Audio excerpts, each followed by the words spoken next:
The Roman Empire, into which Jesus was born, could be splendid, but it could also be cruel, especially for the malformed and the diseased and the enslaved.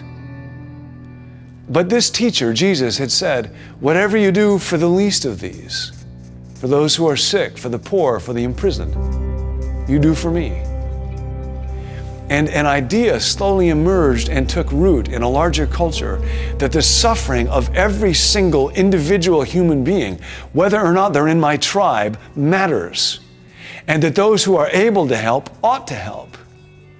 And so hospitals and relief efforts of all kinds emerged from this movement.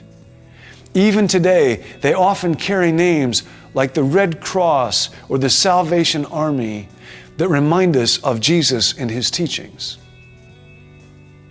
Humility, which was scorned in the ancient world, became enshrined in a cross and eventually championed as a virtue.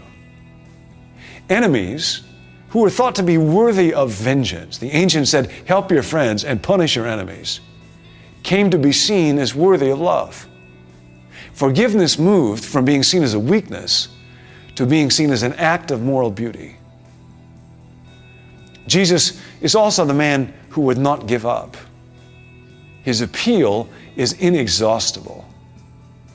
Jesus is deeply mysterious, not only because He lived a long time ago in a world strange to us. Jesus is not just mysterious because of what we don't know about Him. He is mysterious because of what we do know about Him. When He began to teach, people were sometimes delighted, sometimes infuriated, but always amazed. Pilate couldn't understand Him. Herod plied Him with questions. His own disciples were often as confused as anybody.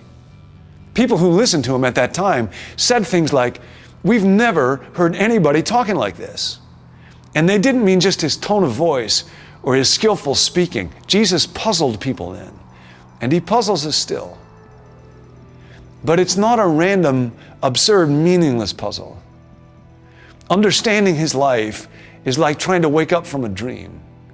It's like listening to an answer which, when you get it, you realize you always somehow knew. It's like light on a strange path that, when you follow it, turns out to lead you home. Jesus, the liberator, keeps breaking through. When people claim His authority for something wrong, like for slavery, a William Wilberforce or a Jonathan Blanchard sees in Jesus the call to freedom. Jesus inspired Tolstoy, who in turn inspired Gandhi, who loved the Sermon on the Mount, who in turn inspired Martin Luther King. Jesus would inspire Desmond Tutu to dream up and pray up a Truth and Reconciliation Commission. He is the man that nobody really knows. But not just that. His endurance is inextinguishable.